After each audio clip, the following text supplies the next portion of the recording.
my career is full of just one calamity after another, and the fact that I'm still sitting here to talk to you about it is the real miracle.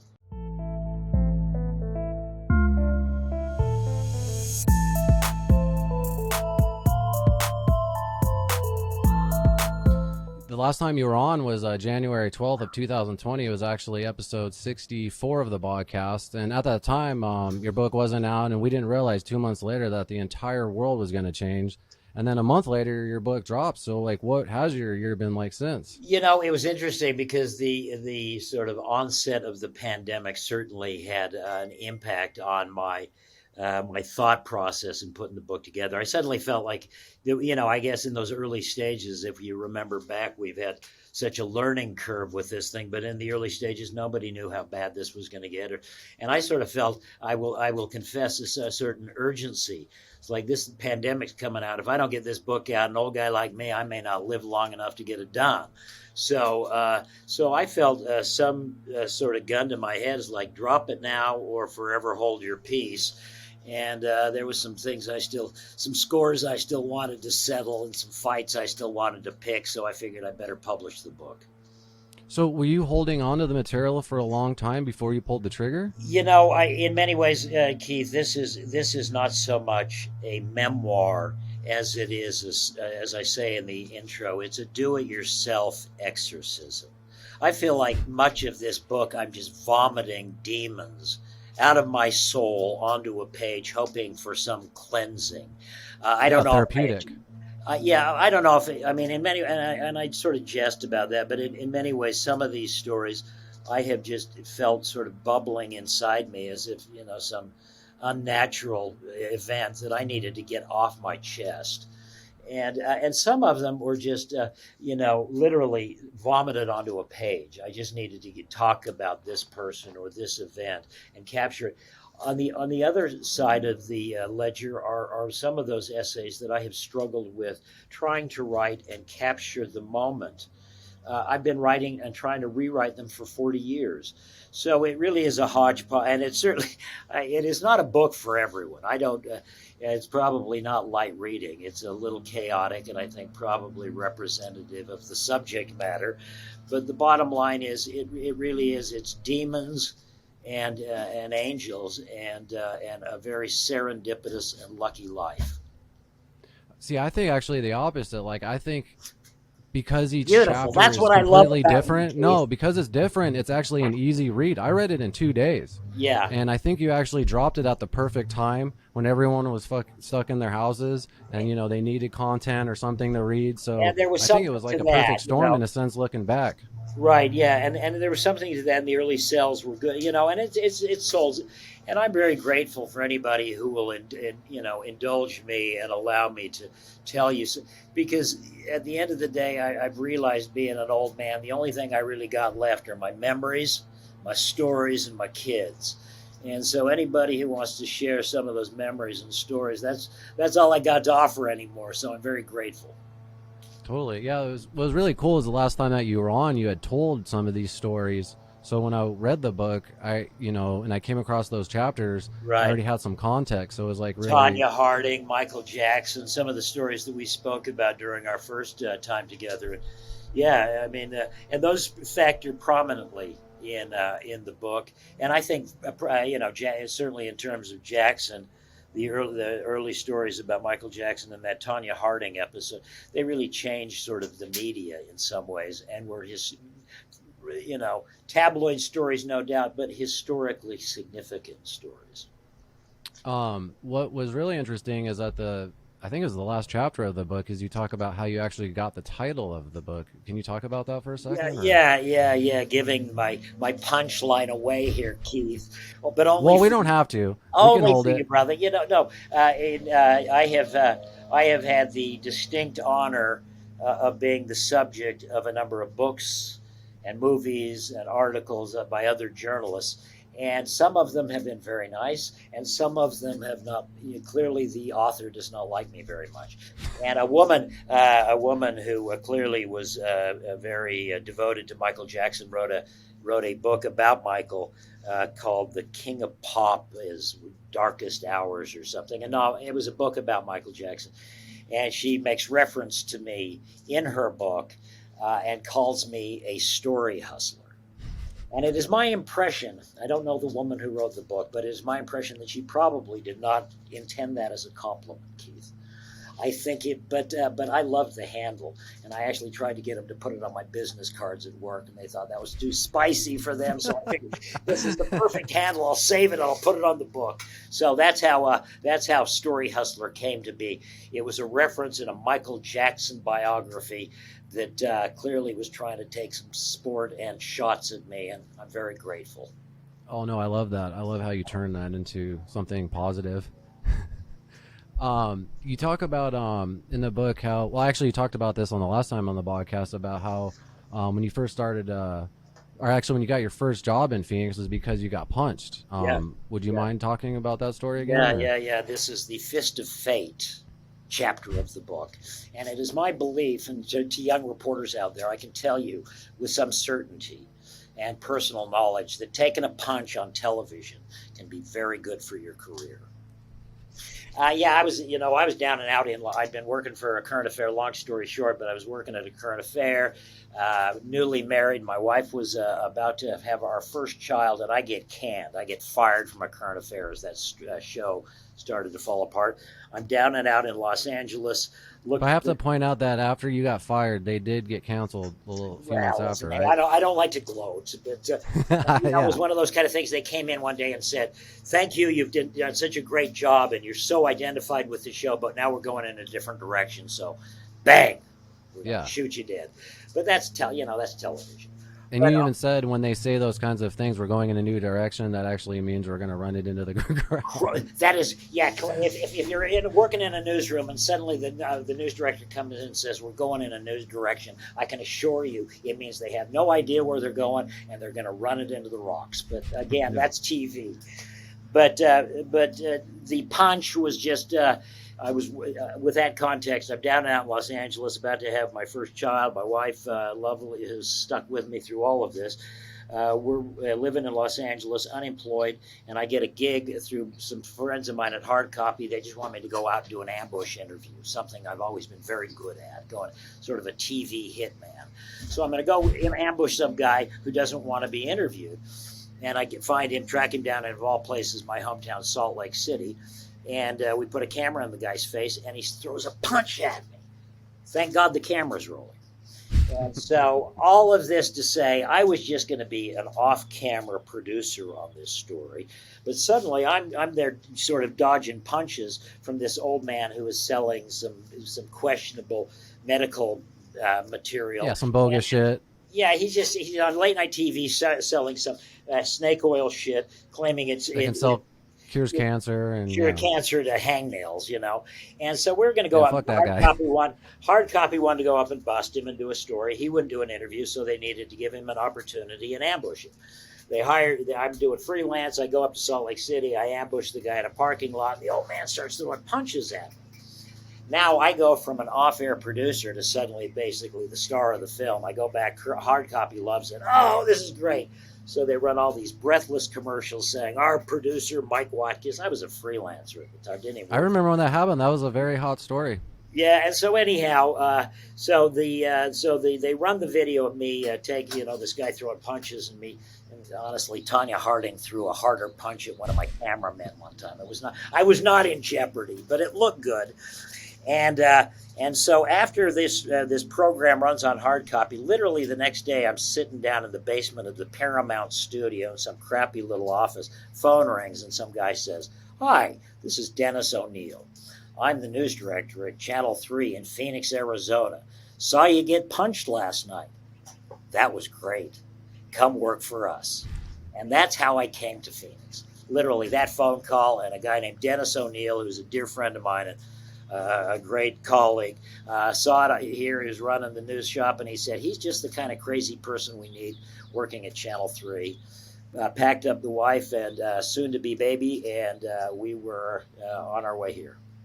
Yeah, and at the time, you've been doing the tabloid-style news for a while, and you were kind of wanting to get out of LA and kind of just find Yeah, a I home did. I base and did too something many. solid, right? Yeah, I mean, we did a lot, and I'm very proud of the work. Some of the work I did at Current Affair, a lot of it was crappy, but it became early on. Current Affair had this sort of ethos that we're going to go do the extraordinary story, in ordinary places. And we went out and found some really interesting stories, but then they sort of got seduced by the celebrity stuff, and it became nothing but that. And by that time, I knew I needed to get out of there. Yeah. You said I wanted to read an excerpt. It was actually from Rip City and Tanya Harding really quick because there's Yeah. something very interesting in this chapter that you said. Is that cool if I just read a Oh, little part? please, yeah. Um, and it's regards when you were going to cover the Tanya Harding story in Portland. You said that when you had got there, tabloid tsunami was about to crash down on Portland, Oregon. Looking back on the moment now, I believe it signaled a seismic shift in the mindset of the American media. After years of trying to separate themselves from shows like A Current Affair, Hard Copy, and Inside Edition, the three major networks and the handful of cable news channels threw in the towel, abandoning all of their petty and disdain of tabloid journalism. On the story of Tanya and Nancy, they were all in. Yeah. I think You know, that's pretty interesting that you're pointing that out because that is the media nowadays. It seems like everything is kind of tabloid, but those networks were the kind of OGs originals. And yeah, it's yeah. interesting I to mean, you notice that had this the story kind of like changed it all. yeah, and I would say I would argue that there were actually a couple of just seismic event stories in rapid succession that helped do that, and it just happened to be the time that I got parachuted into L.A. to work in this bureau. But we had in rapid succession we had basically the L.A. riots, Rodney King beating, and L.A. riots. We had Hollywood Madam Heidi Fleiss. We had the O.J. story. We had Tanya Harding, and with that sort of blitz, the mainstream media, the Walter Cronkite esque, traditional three networks that really had sort of plugged their nose at the advent and growth of tabloid television, they just threw in the towel. And in many ways, OJ was the moment when the business model of cable news fell into place. They were, this is back CNN was still sort of struggling for an audience, and people like CNN. And they realized with OJ, you could go all in 24/7 with one story, and that's your business model. And that's what they do. And it's breaking news all day telling you the same damn shit. But they know that if they beat the drum on one story, that'll sustain them. And trying to be that newscast where you give them a 30-second story, a reader, just tell them the day's events, that doesn't work. It seems easier too, just to milk the same story. Oh, it's mindlessly easier, but and it doesn't require you to go out and do beat journalism on stuff that really matters. But but that's the easy fix, and certainly that happened. I think OJ and Tanya. Tanya was the one that was just so overtly tabloid and sort of silly in many ways. But I'm throwing elbows with all of the network anchor men around Tanya's skating rink, trying to get photos of her doing her triple axel every damn day because there was 60 crews following her every move, and that's when I think the mainstream what was just the traditional old networks, the conservative straight up, and I don't mean politically conservative, but just sort of traditional newscasts, they sort of threw in the towel and realized this is the wave of the future. This is what people want. Do you follow news these days and watch television news, or like how do you get news in your life? Yeah, I do, and I still sort of a junkie on it. And my wife will tell you that I just can never really turn it off. But I don't watch a lot of local news. I will tell you that. But I try to stay informed on what's going on in the world. Yeah, for sure. I read and I tune into this great thing called the Bogcast. I get a lot of information. You're not going to get any news here. I get a lot of information from those cats. I was going to say the one benefit of this kind of interview is you don't have to worry about the contact high, right? Yeah, that's exactly right. And I don't have to put anything on but a shirt. You don't have to wear pants. I'm not. I see. Under the advice of my attorney, I don't answer questions like that. No, I just find it hard to get good news these days. I feel like I have to just get news from all of the networks and then get my own opinion, and rather than trusting one network and then just believing in and them. that's I think one of the nobody there is no sort of news has become a tribal, politicized, weaponized issue. It has, and we all go to little echo chambers that fortify our own personal biases and opinions, and that's not a healthy. I mean, the country is in the mess it is in large part because of that. Yeah. One of the other really intriguing chapters was you brought up Heidi Fleiss, and it was called Heidi and the Hollywood Hustle. Just to give some context to it, it was a prostitute sting at the Beverly Hilton that busted Heidi Fleiss and several of Heidi's girls. You mentioned by the end of it, you suffered a seizure induced by exhaustion. You talk about 40 years of deadline pressure and how it could actually screw up your metabolism and psyche. Would you consider yourself a little, when you were going out these stories, a little too obsessed and not putting your health? Oh, yeah. And honestly, one of the points I make is I want on my tombstone the luckiest guy in the world. I know that Lou Gehrig said it first, and what a wonderful human being. But honestly, I shouldn't be sitting here today, Keith. I did a lot of crazy things, and most of it self-inflicted, and just spent too much of my life going too hard, driving too hard to get stories, and it was all, and I don't want an ounce of sympathy, because again, I found I spent much of my life covering first responders, and it's just because I think I had some sort of empathy, because guys who really want to do that will go do that whether you pay them or they don't. They see the fire, they see the catastrophe, they see somebody in trouble. They're going to go there and help whether you're paying them or not. And I sort of understand guys like that. And that's I think certainly helped me, because I want to be there. I want to go put. I'm not smart enough to be afraid most of the time. Is really what it boils down to. Were they ever telling you, like, hey, Mike, calm down a little bit, like, even after this incident, or did they just not care, or did they even know you were doing that? I've worked with. I mean, I surround myself. The people I work with the most are as equally as psychotic as I am, or we don't last. I mean, yeah. I probably worked with about 12 camera guys consistently during my entire 40-year career, because I found a handful of guys who were willing, and women. There are a couple of female shooters that came along and loved to see that. But early days, it was just all hardened old men. And I found the guys who wanted to run into burning buildings, because if they didn't want to do that with me, we were not good partners. And so, luckily I found some of the best in the world, and I owe much of my career to the great camera guys that I worked with. Yeah, I have to say, shout out to your wife and children too, because, you gave a story where I guess you guys were like at a Broadway play, and you had your parents in town or her parents in town, and then literally your pager goes off and you're out the door. I think it was to San Francisco to cover the earthquake. San Francisco earthquake. She just doesn't complain. That sounds like a pretty cool wife. Oh, and then that's just one of many. I have been sort of working with some people on a project involving Warren Jeffs. A story that I covered a lot. Been going through a lot of the old material, and the one takeaway, I spent much of my life covering that story.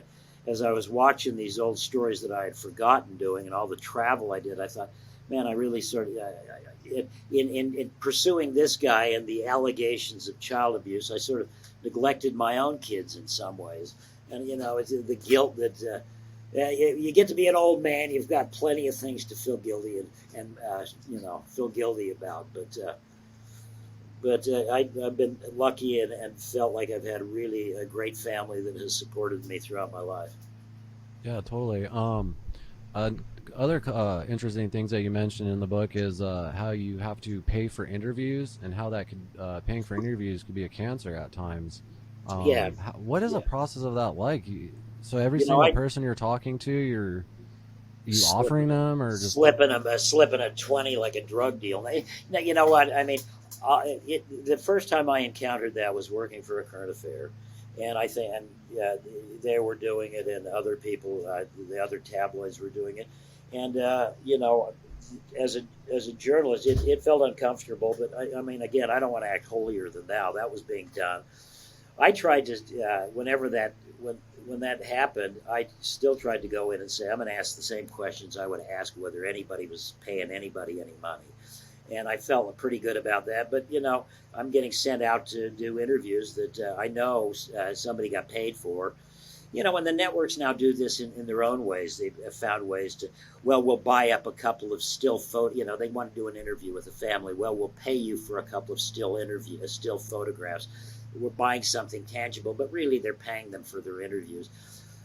It happens all the time. The networks fly people into New York to take them and put them in nice hotels to put them on their morning shows. I mean, there's money that exchanges hands, and it does corrupt. And it is a very, and I think people should have to confess it up front. We did this for this person to get this information. That's probably never going to happen. That's Pollyanna on my part. When it happened to me, I tried to, insulate myself. Usually it was, I didn't walk around with cash in my pocket, but there were producers, and if we were going to pay for an interview, the show had to go through, they had to pay their taxes and do everything. I don't think it was under the table, but it still felt dirty, and I think it taints the process.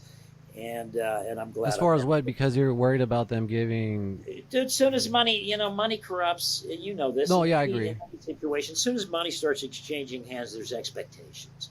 Yeah, as a reporter, I want to be able to go in and ask you, why'd you do this? What's up with that? Not thinking I got to be nice to him because he agreed to do this interview because we paid him, and so I can't punch him in the face with the hard questions. I mean, whatever. That's just it taints the process. Yeah. And so that was my impression. And again, I'm not trying to act holier than thou because I did those interviews and put them on the air. Gululi, we paid you talk about the Tanya Harding, I think, Inside Edition to buy up her rights through the Lillehammer games. I think paid her about $600,000. Oh, so in response, my guys at A Current Affair thought we got to get our own exclusive. So they threw about $250,000 to her husband, Jeff Gululi, and I got stuck doing that interview. And it was clear, it was ethically and morally, spiritually, it was the low point of my career. Sometimes you might not even get the good answers if you paid for them because you know what I mean. They feel because they have the upper hand in a sense, They don't. Whatever. I got paid. I can say whatever I want. I don't. Whatever. And so that was that's my take. That the Rip City was my moment where it was an eye opener as the sort of floodgates of all media opened on the stories that we had sort of had exclusively ours, and then just so much money being thrown around. And these prestigious network correspondents in there in the scrum with a bad guy, like a spicy guy like me throwing elbows. And I thought, this is the great equalizer right here. We're all playing on the same field. Yeah. You talked about, because you have so much information about so many of the just craziest stories that have happened in the last 20 years. A lot of people come to you when they are coming out with movies and documentaries and things like that. You mentioned last time they reached out to you for information about the movie I, Tonya. Did you watch that film? Yeah, oh yeah, I did. And what? I'm glad you brought that up because when we were discussing that, I was telling you that after covering that, some years ago, a guy calls me out of the blue and starts, it says I'm going to produce a film. And we were discussing, I couldn't remember what the guy's name was, but somebody mentioned a guy named Gillespie. After that, who was, I guess, the director, after that, I found the emails that they had sent me, and it was actually some guy named Stephen Rogers, who was the screenwriter on that. So and I'm so. Oh yeah, he's probably writing it, trying to fill in the gaps. And so anyhow, just to correct that, so the guy that had at least I think he's the guy who sent me a bunch of emails and wanted my participation. And I learned this as a result of you and I talking about this. I went back and looked at some of this, and I thought, no, it was the screenwriter who approached me, and he sent me a bunch of emails asking me questions. And I'd never seen them until I did your interview. I just missed them. So I sort of kicking myself. I thought I could have had a greater impact on that film because they clearly wanted more info. And I'm such a dummy. I just lost the emails until after the movie. He probably just thinks you're a dickhead. He's like, what a dick. He probably, and I wouldn't want to. But I just, on that note, I thought they did that movie, Margot Robbie is an extraordinary actress. And Janny, the woman. Oh, even Allison, what's the other guy's name from The Winter Soldier? Sebastian. Sebastian Stan, I think his name is. Right. Yeah. It was really good, and I guess they embellished some of it, but the bottom line is that story was so utterly insane and so over the top, and the characters were so crazy. The movie, I think, really did a good job of sort of. I thought the movie was magnificent. I loved it. Me and my girlfriend thoroughly enjoyed it, especially after talking to. We watched it like immediately after talking to Oh you yeah, about it. yeah. It's a great film. What was crazy is right when this is such a crazy coincidence. Right when I got on the chapter called I forgot. I'm not gonna lie, I forgot the name of the chapter, but it's about the Night Stalker. It was literally when the We're all Netflix evil. documentary came out. So I was Yeah. like, holy shit. So, but one thing that bothered me about the Netflix documentary on the Night Stalker was they didn't really dive into his childhood as much. They kind of barely touched on it, but Yeah. I like to know where they come from and their mindset, and because Right. usually they're That was just a dealt like a wonderful. really bad hand. And Yeah. so right after I watched that, I Googled his name to see some interviews, and what pops up? Mike Watkiss' interview with like over 5 million views on YouTube. I was like, holy shit. Like, this is crazy. So Yeah. what was that? What was that like? And I agree with you. I thought the Netflix thing was amazing, in that No, I liked it. it I went did into the really love story it. of those two extraordinary cops, Gil and the other guy. They're putting that story together. That was a great story. But you're right; it left you sort of wanting. Who's Ramirez, and what Exactly. did this guy? You got the whole. You got all the grisly crimes and the really heroic story of the two cops, but it still left the sort of centerpiece Like, what unanswered. happened to this guy, Yeah, and we got I interviewed Richard in a little jail cell in San Francisco many years ago, and it was a pretty feisty little interview. We're in this room that's about 5 by 8 with a little metal table in it, and he and I are sitting there, sort of going after each other a little bit for some minutes, and it was a. It was obviously it's the most famous interview I have ever done by a long shot, and a very interesting experience. Did you sense any evilness in the room from him, or what was your perception of him at that Yeah, time? yeah. Especially after visiting some of the family that, before you interviewed him, to really get, the Right. emotion of what the kind of crazy stuff that he was doing. Yeah, I've interviewed a number of serial killers and sat face to face with a number of killers, and when you're face to face with them, they're not nearly as scary as You think they were just cowards, huh? how brave and macho do you have to be to slip through windows in the dead of night and shoot and kill and rape people while they're asleep in their beds? These are not tough guys. When they're cowards and bullies who prey on people who can't fight back.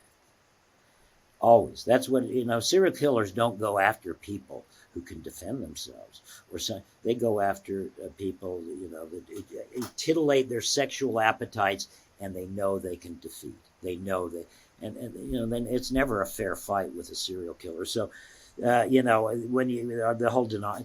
Richard had a good shtick going, and I think he's a very bright young man. If you were to do an IQ test on him, he's probably pretty smart.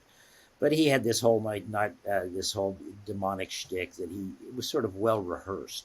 Certainly during my interview, I mean, it was like he was doing talking points and didn't want to answer questions.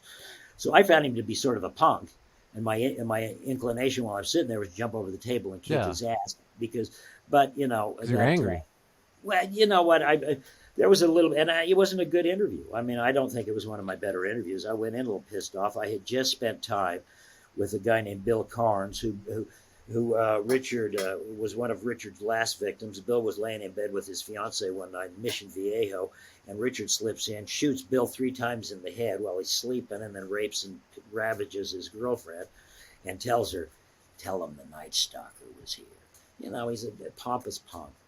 Ruined these people's life. This poor guy was left with 3 bullet holes, wounds in his head. He had traumatic brain injury. He was being cared for at this group home.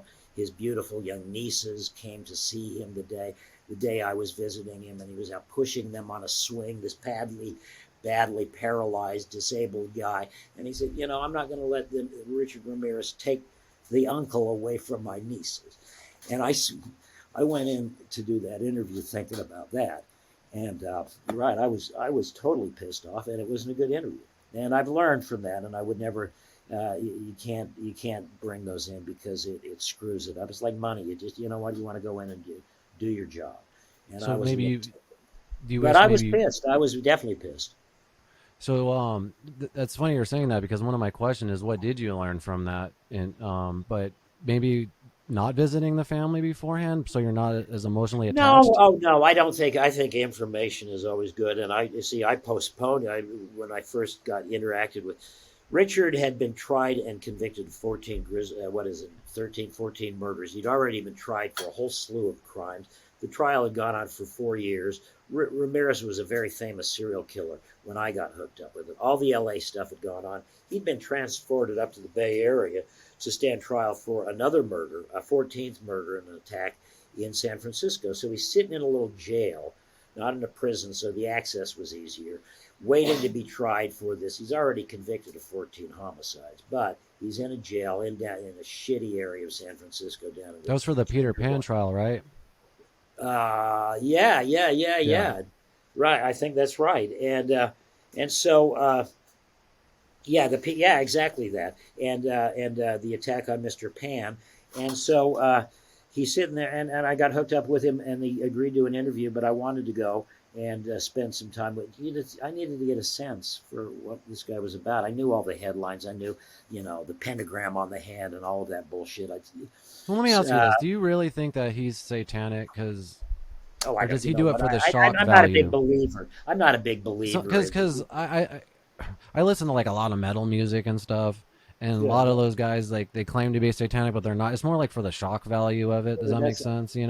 I So I think. feel I like when think he was doing those things, I see that in other people. Like he's not really satanic. He's just trying to shock it people. was a good shtick, and he got a good audience, and he had 1,000 groupies who loved him, so it clearly was working for him. And yeah, again, like when I sat down to the interview, he literally had talking points. Whatever I was going to ask him, he was going to read talking points. So that also sort of got my juices flowing. At the end of the day, it is a widely cited interview. Not one of my better, not one of the ones I'm most proud of, but certainly, I still go back and I think, look and try to, because I agree with you. I'm more interested in how did we get to making of a Richard Ramirez, and a horrific backstory, a terrible childhood, an uncle who was a Vietnam vet who was probably, by his own description, was sort of a serial killer of Asian women when he was in Southeast Asia. So this is the sort of toxic, nest that Richard came from, and so I don't think it's not surprising that he went off the rails with a guy like Ramirez. It's just the surprises to the extent to which they go. Yeah. Well, what's equally intriguing is how you got the interview. I mean, I'm sure everyone in the world wanted to interview this guy, but your dedication to, I guess you met one of his girlfriends out front, Yeah, and when he she. had a whole bunch of groupies, and I wouldn't be surprised. I think Current Affair may have slipped her a couple of bucks. I'm not going to lie about that. Again, I tried to stay completely separate from that, but she was sort of acting as, I think, the go-between, and whether they paid her for some photographs or whatever. But again, I tried to stay as far away from that as I could. That, and all I know is that they said was somebody set up the interview, and I made contact. We got word in media from in San Francisco that women were fighting outside this jail to get inside to see Ramirez while he's awaiting trial. And so my guys from Current Affairs sent me up to San Francisco, and it wasn't hard to find these gals. They were literally out front. One of them was a stripper. One of them was a porn star. One of them was an older middle-aged woman who had sat on Ramirez's jury in in L.A., found him guilty, and now had fallen in love with him and followed him up to That is San so Francisco. crazy. Crazy, but so the one of the gals, we sort of became friends. She took me in. Richard sort of, was willing to do it. going into the San Francisco jail was a trip in and of itself. Seeing a sort of a strip show in the visiting chambers with inmates and visitors, but Like through glass. yeah, it was a funny story. But he agreed to the interview, and as soon as I got the green light, I jumped on the airplane to the Midwest and spent a little time with Bill Carnes because I felt like I had to know that before I went in and let Ramirez start, giving me whatever line he was going to give me about it. I wanted to know the truth about what he had done. Totally. Yeah, that like I said, that interview on your YouTube channel has over 5.5 million views. Are you proactive on your YouTube channel?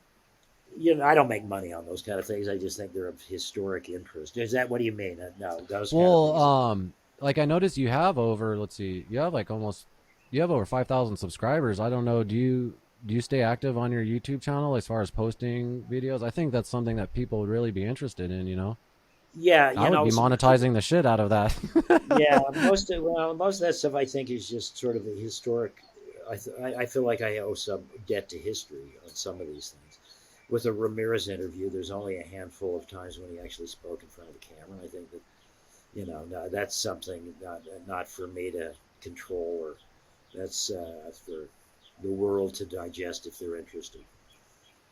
But if you just hit yes on the monetize button, it's literally just a 5-second commercial beforehand. Everyone deals with that shit. Yeah, but you know what? There's some of the polygamy stuff that doing have some projects in the works. Would you say that's some of your most proud work is the polygamy stuff?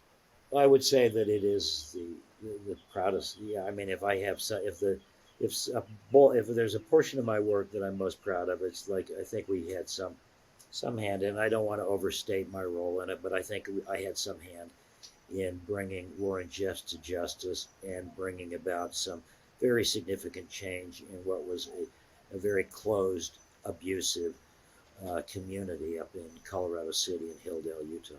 So and if I had a hand in that, I'm good with that.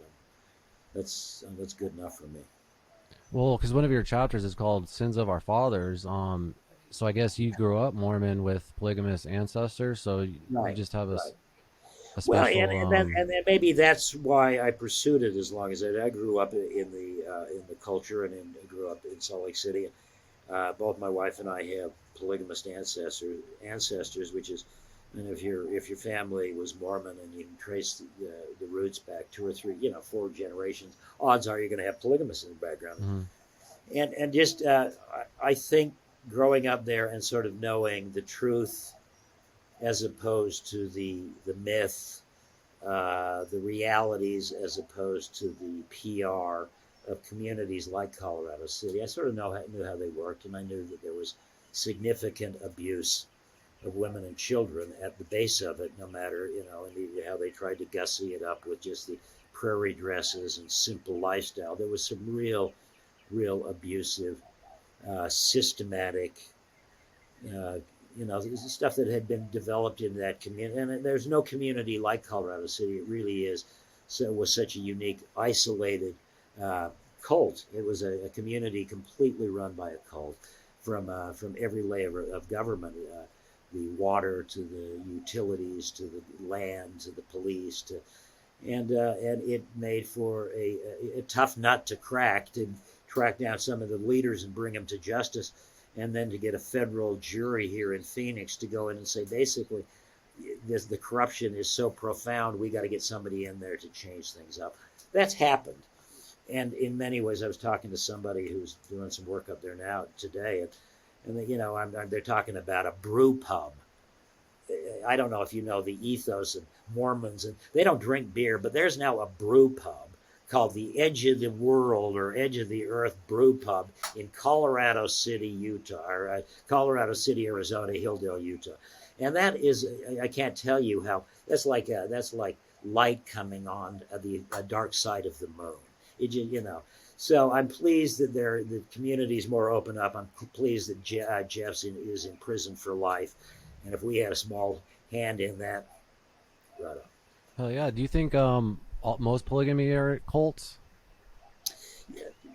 I don't see, and I The tried reason to why I'm separate. asking this is because my girlfriend has me watching this stupid show called Seeking Sisters Wives, and it's all about My polygamy. wife and my daughter have been filling my living room with some of that over the last couple of days. It's insane. I And give now my I live girlfriend an hour a together. night to watch some dumb shit, and so we're watching this recently, and I'm Yeah. going through your book again before the interview, and going All through the I can polygamy say stuff. is, So what would entice a woman to marry any of these clowns? yeah, But just that aside, my criticism, my critique of the LDS or the FLDS has tried to never been about sex. I don't what adults want to do, and if a handful of women, adult women, want to have a relationship with one of these hayseeds, these knuckleheads, got but do not force your children. Do not marry off your daughters at 12 years old to make sure that they do the same thing. Don't deprive them of education. Don't expel your teenage sons because they become competent.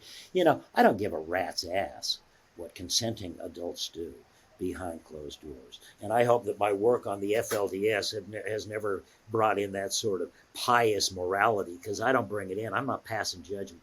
But when you start preying on little children and abusing women and kids on the scale that they were doing the industrial scale they were doing down in Colorado City, I'm going to come kick your goddamn door down. And that's what I did. And it has nothing to do with what adults are doing behind closed doors. I don't give a shit. yeah, That was my feeling. That was yeah, my. yeah. Um, so you've been interviewed actually by Larry King numerous amounts of times. Oh yeah, the What was gangster. yeah? He was the legend, man. The best still. And Larry will tell you that he never did a lot of prep. He didn't read the damn books or anything. He's just like him. He'd go in and ask simple questions. What's up? Why's that? How did you do that? What do not Keeps it he simple. was not one of those guys that needed to hear himself talk to answer his questions. He just threw out the sort of barroom talk that you'd ask somebody over a beer. What's up? And he was great at it. So that's what probably made him the best, is his simplicity.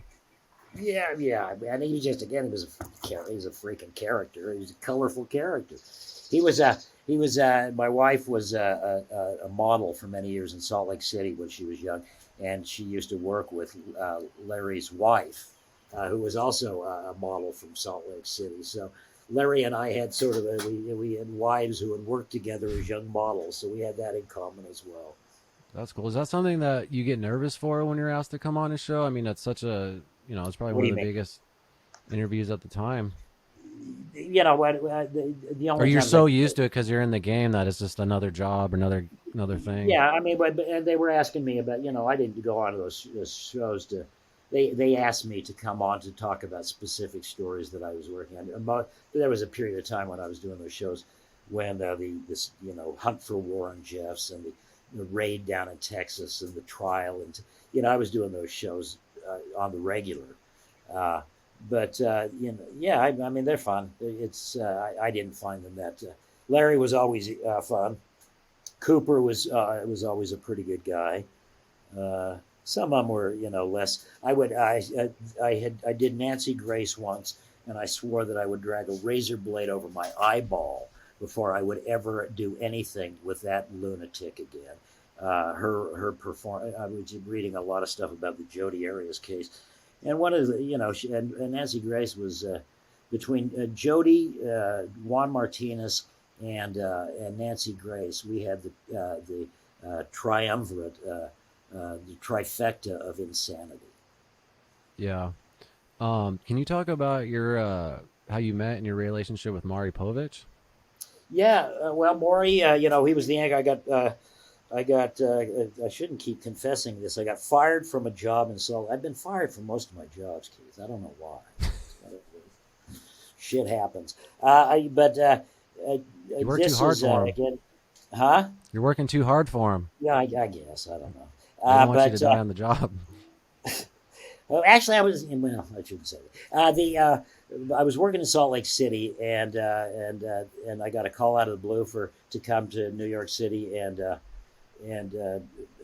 try out for a TV show that I'd never even heard of, a current affair. It was not running in Utah; it was just being syndicated, rolled out.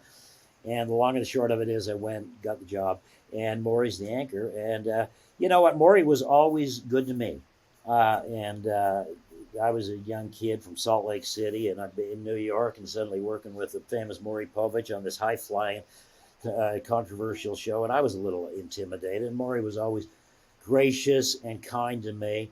Spent a couple of we went out and covered. I don't know, folks who are old will remember that Sioux City, Iowa plane crash, plane tumbling across the ground, flames coming out of the cornfield. Big plane crash. Maury and I went and worked early on that. So I traveled with him on some stories, and I thought he was a good guy. I thought he's a colorful character, and I think most days he was more interested in making his tea time than making showtime, but he was also a pretty nice guy. And it must have been cool to see him, go on with his own talk show and become very successful. His paternity suit talk show. Yeah. I'm sure he's making a buck. It's doing well. Yeah. You said also in your book, we talked about this actually the last time you were on the podcast, that the thing that people most remember you by or bring up to you is your 30-second stint that you had on Dumb and Dumber. Next up on A Current Affair, the Yes. heartbreaking story of the little blind Rhode Island boy who was duped into buying a dead parakeet. Ka-chung! One take. What day? Did so when you said that line, did you know like the rest of the script, or you're like, what in the hell does this mean? Like, I or did they not. explain to you? No, I mean, I had a tiny little role, and it was not a big deal. I got a phone call from the PR agent who handled PR for A Current Affair, and she said, "You want to be in a movie?" And it took me all of about 30 seconds to say, "Hell yes!" So I say, so next thing again, I'm flying to shoot the film, and but I sort of was familiar with Jim Carrey because when I worked in Los Angeles, was the bureau chief of A Current Affair. We worked on this studio lot that had a lunch truck that came in every morning. And it just so happens that one of the shows that they were developing and got going there during that time was in living color. So that whole cast was hanging around. We actually shared a floor office space with them early on. Damn. And so I used to stand in line with Jim Carrey when he, was just a young guy getting a coffee at a lunch truck in the morning. Damn. And the next thing I know, that he's sort of taken off, and then they called me and said, "You want to be in a movie with Jeff Daniels and Jim Carrey?" And I think Ace Ventura was out at that time too. Huh? I think Ace Ventura was out at that time by that time Yeah, too. So I mean, he was pretty definitely. famous. Oh yeah, he was. Yeah, this was not his first film. He was definitely hot. And Jeff Daniels was already a very well established actor. So, but like it was all fun. They said, "Do you want to do it?" And it's like, absolutely. And again, just small world. All this, we're living in L.A., but they shot most of that film again in my hometown, Salt Lake City. So I get flown back to Salt Lake, catch a jazz game, shoot the scene the next morning. And it has gone on to be a cult classic. I have a check on my desk, a residual check on my desk, Keith, for about $7. You still get them? It is, yeah. It's the movie that just keeps on giving, and I'm eternally indebted to the Farley brothers. Although I am pissed off that I wasn't in Dumb and Dumber. Oh, you didn't want to be in that one. That was one horrible. sucked. That sucked. But I also thought that they didn't want me to upstage Carrey and Daniels for a second time. Well, what I thought was funny is I'm joking about No, that. I know. But what I thought was funny is when you went to the premiere after the movie, you looked to your wife and you're like, "I think I made a mistake." Was it not funny when you first saw it? Oh no, it was hysterical. We're talking about Dumb and Dumber 1. Yeah. Again, working in L.A., went and shot this thing in Utah. Some months later, we get a phone call. They're going to have a crew and some of the cast, not stars. This was not the opening, but it was everybody. And we went to a major theater. I mean, it was a private event, and a big theater in L.A., and it was packed. I mean, it was packed. And these are all people who had worked on the film. And so I'm sitting there, and we're watching the film, and laughing and everything. And I get to my part, and I'm seeing, just some of it's a little sophomoric, and I'm still thinking that I'm a real young journalist, and I'm serious, and I got to be taken seriously. I don't know. And I'm thinking maybe this isn't such a good idea that I appear in this film. And sort of expressed that to my wife after we're sitting in this crowd watching it. And she looks at me and she says, "Are you stupid? This is going to make a fortune." Yeah. And of course, my beautiful wife, right always, was absolutely correct. And it has gone on to become the thing that I probably will most be remembered for, no matter what else I do. Well, Dumb and Dumber is a classic movie, you know, so that's something really cool to be a part of. You're very kind to say, Keith, and I appreciate it. I Um, know it's great fun. It was fun to do too. Jeff Daniels was walking around in the dog costume. We were in a parking lot, the crew, and we're setting up to do scenes, various. And I pull up there, and Jeff Daniels, a very recognizable guy, has got his dog head is not on, but his dog costume is fully on, and he's walking around having a cup of coffee. The dog mobile is parked just a short distance away, so it was just an amusing set from top to bottom. yeah, and Jeff And Daniels wasn't considered a comedic actor at the time. He was like a very dramatic, serious actor, he's and the Jim kind Carrey of guy. actually fought for him to be in the movie. So it'd be He, kind of interesting to like see is him that in the right? dog costume. I did not know that. Yeah, so to see Jeff Daniels, you know, in this dog costume, it must have been like, what the hell? No, but he's the kind of guy that can do, I think, just about anything. He's a really good actor. Um, I don't want to take up too much of your time. I just had a couple more questions. Just little incidences in the book that you brought up. Just some things I just thought were kind of odd.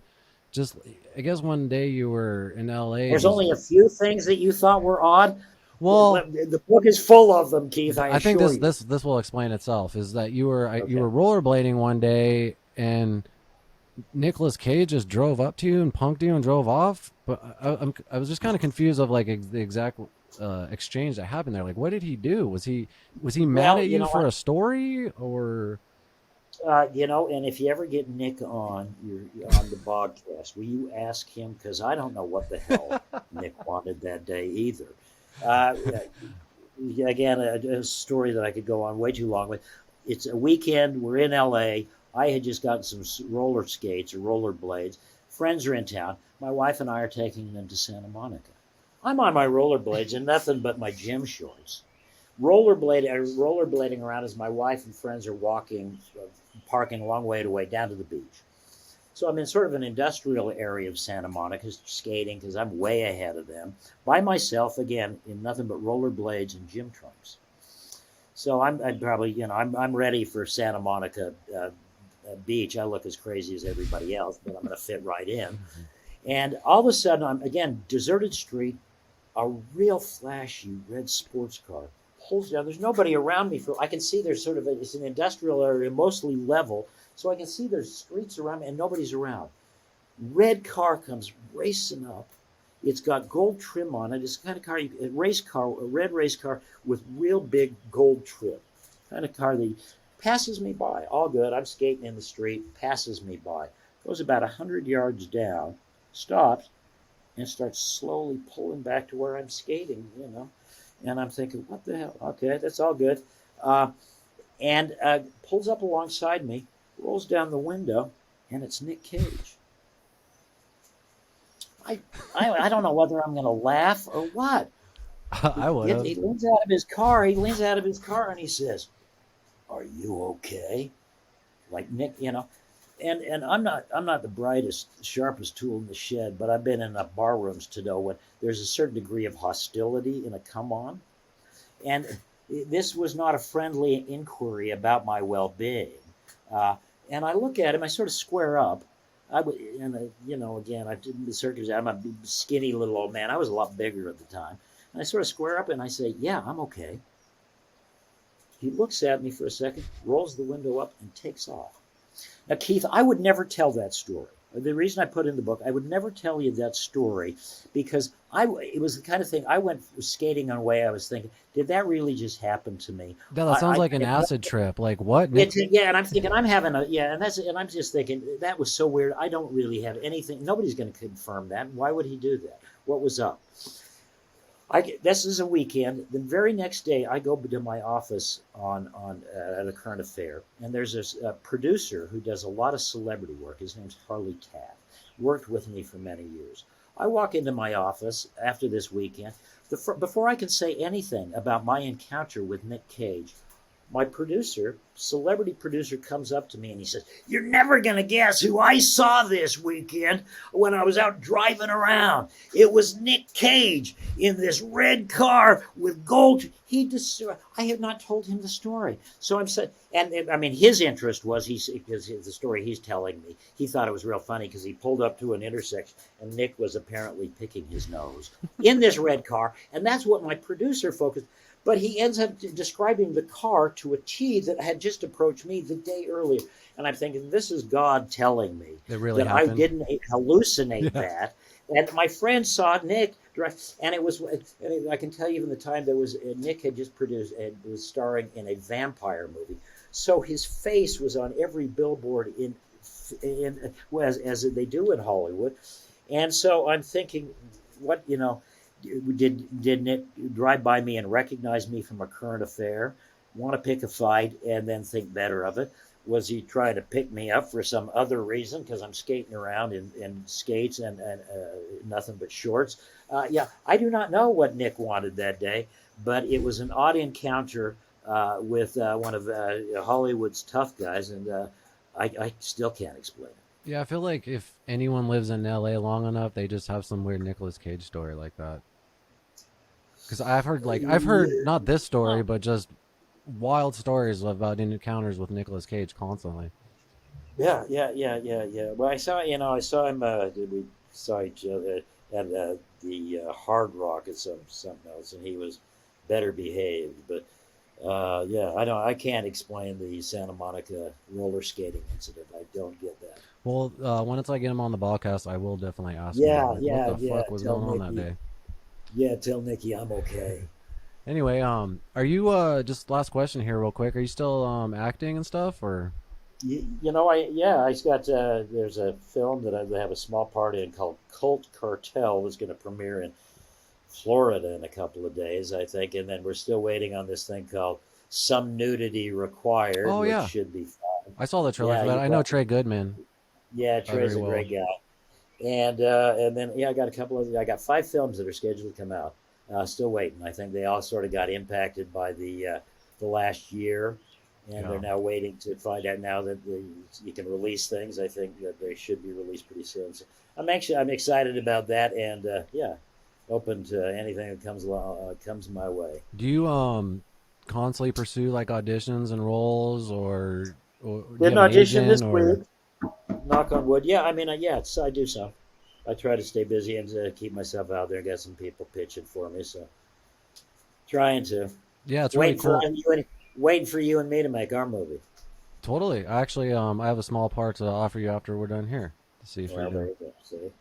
Awesome. Well, I really appreciate you taking the time to come on and give these amazing stories from your book. Like I said, this is the very first episode of a new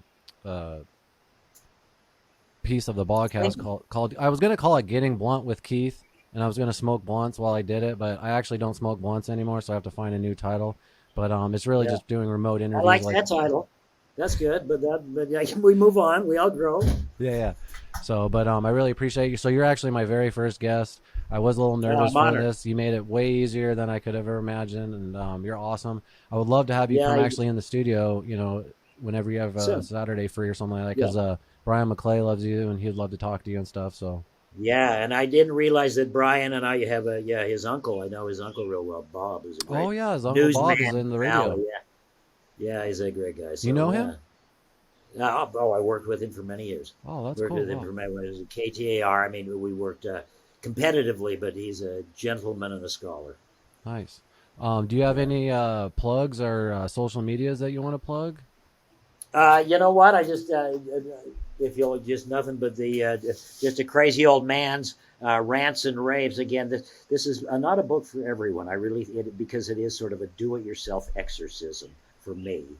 But some of the stories behind the stories in the life and times. So where's the best place to get it? Amazon? Amazon, I guess. Yeah, I'm not a big book publisher. This whole thing has been an educational experience for me, but it's available on Amazon. Yeah, I'll put links up and stuff like that. So awesome, Mike. Really appreciate you taking the time, and like I said, we'll get you back. Pleasure, buddy. It's good to see your face. Totally, man. Hopefully we could do it in person here soon. So Right. That is a wrap on this Getting Blunt with Keith. Thanks, Mike.